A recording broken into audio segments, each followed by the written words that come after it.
On a pitché Blablacar à des investisseurs en 2007. On nous avait dit, écoutez, les gars, c'est sympa, mais c'est un miracle si vous avez 100 000 personnes qui utilisent ça. Et 12 ans plus tard, on a 65 millions de personnes au niveau global qui utilisent Blablacar.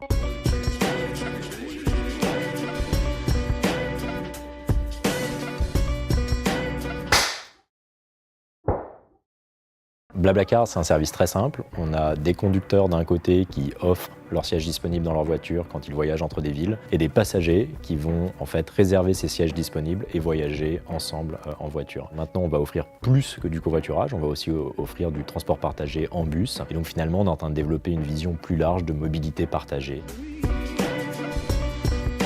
On a commencé à expérimenter bus et covoiturage d'abord dans des pays émergents. On a vu que ça marchait très très bien et qu'en fait, plus on avait de choix entre du covoiturage et du bus, plus on avait de passagers et mieux on remplissait les voitures. C'est quelque chose qu'on a ensuite lancé en France pendant les grèves du printemps 2018 et ça nous a amené en fait à ce rapprochement avec la SNCF et Ouibus.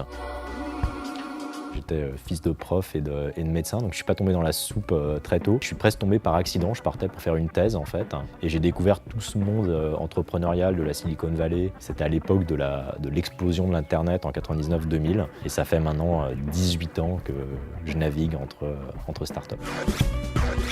C'est de penser international. C'est-à-dire que je pense aujourd'hui, quand on lance une société internet, se dire qu'on va faire un service franco-français, ça n'a plus beaucoup de sens dans le monde actuel. Bien choisir ses cofondateurs. Et ensuite, de manière beaucoup plus pragmatique, lever de l'argent très très tôt.